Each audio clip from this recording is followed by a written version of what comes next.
ma sain clear tu le ngai thatu te chibai kan buk le feka chu tun tuma kan ron soi ho le tur chu thilmak tak mai nia mi then khadin side bi lampang ni karinga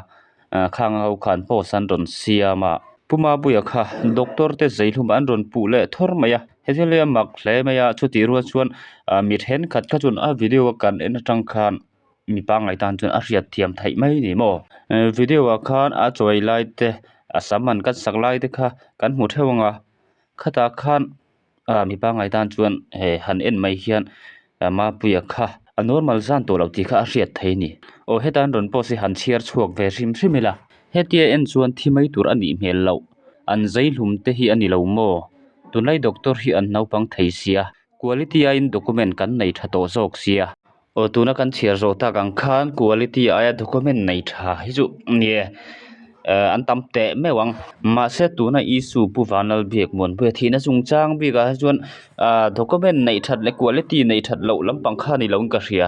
a chan chu puma puan zai ma a choi lai te wheelchair an nor lai te video te kha kan en thoina rin om asam an ti kol lai te kha mo khata khan mi pa ngai tan chuan ma puya kha apa ngai zen lo ti kha a riat thei ni chuan le lampang a heta ron post tu hian quality a document nei tha ron ti chu adik na chen chu omang ma se he ma pu boral na chungchanga quality le document tia lo soya doctor de lo pu kwal vel kha chu a fu viau lowang ai anga opportunity a video hi kan en chuak vele hrim hrima kan play ve hrim hrim phatang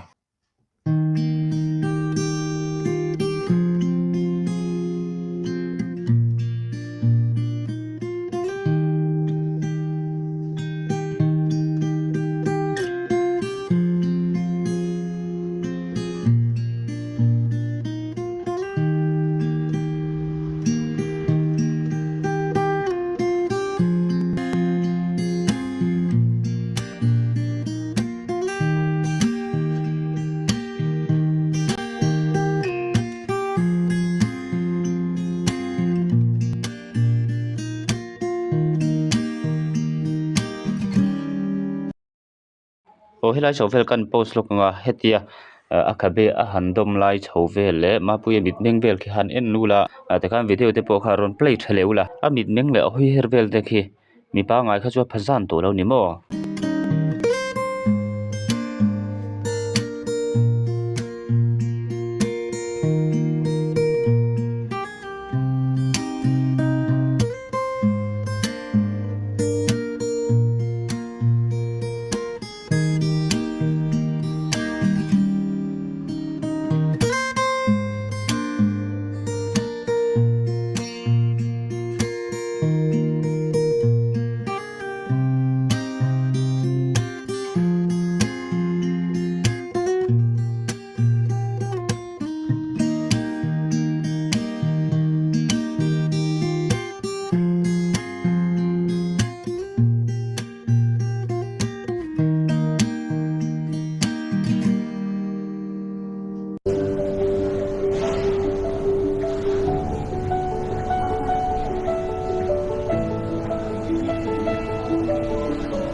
khami chin kha ma puya damlai mel kan hmun hun ber chuani maya chuti ro chuan he ma puya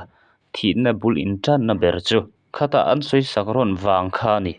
an in atanga kau chhuwa ka lo soi sa ni lo se chuan ma puya kha damdoi na khan om mi lawa chuti laya mirhing nun na ta na poi thai hial kan in soi sak to nuwa a boral vek to nuwa khatianga doctor le nurse te lo pu kwal vel kha chu a thing le tuk mo chuan head injury hi thil serious takania thi thaina chance po hi asang hle ani doctor te kha lo thiam lo viau ma se head injury hi chu a risky vel tuka khang te po kha kan riat thar poimo hlen ka ria chu diru chuan medical nurse kum som thum chuang lo thok toin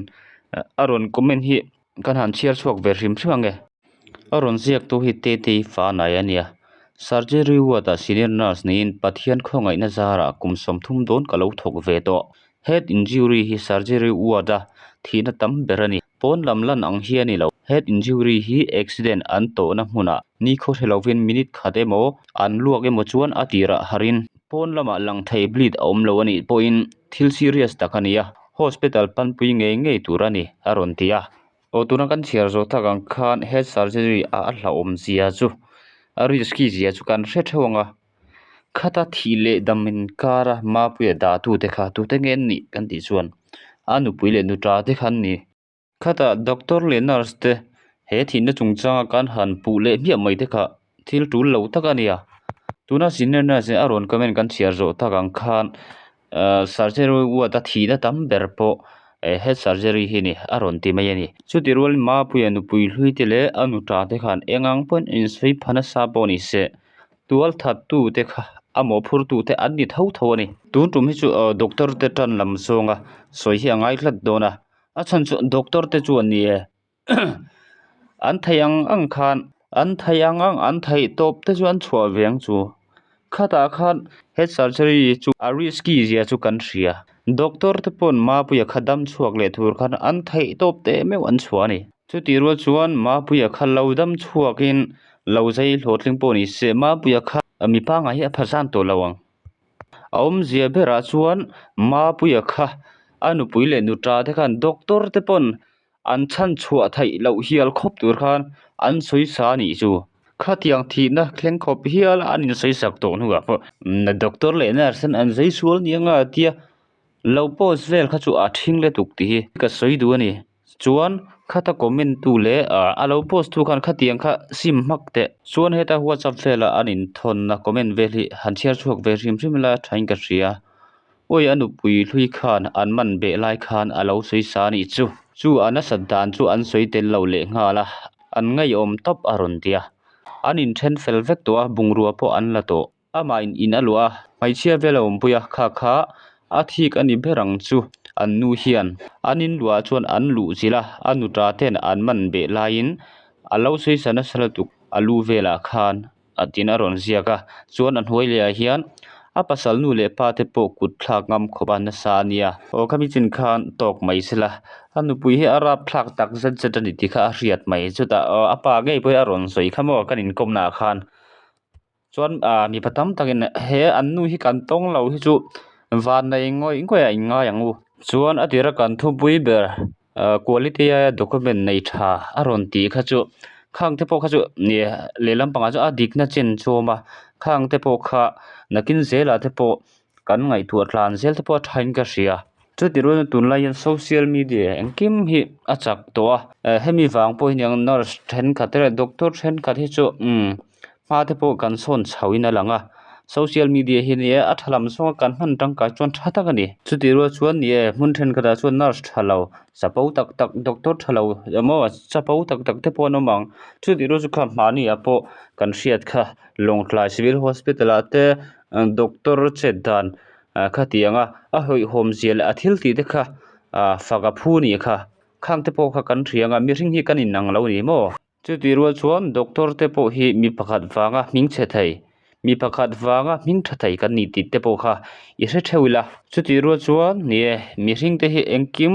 engthil kan tina po hian ma son tum mi ni hi e tum tadila ma son tum mi kan nia ma son du mi kan ni chuan thil hi engkim mai hi akal tluang du ni tikha atom nan kan soi du ni se chuan video to bai hian ma puya an vuina programa tha an lak laia afapa chevel hi tlem kan han ti langa chuan ma puya ruang an thla na te tlem kan han ti langa chuan video hi kan du tok ton nia ro ka langa ro pa duwa ka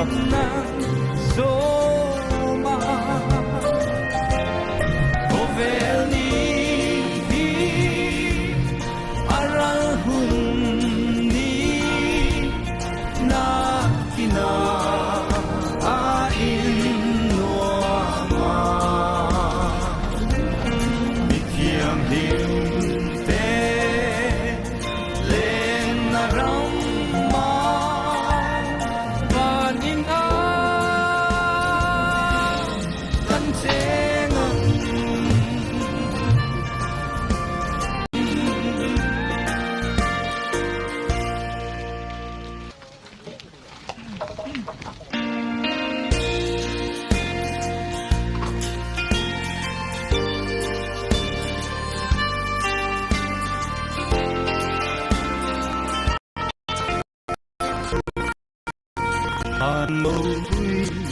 ไง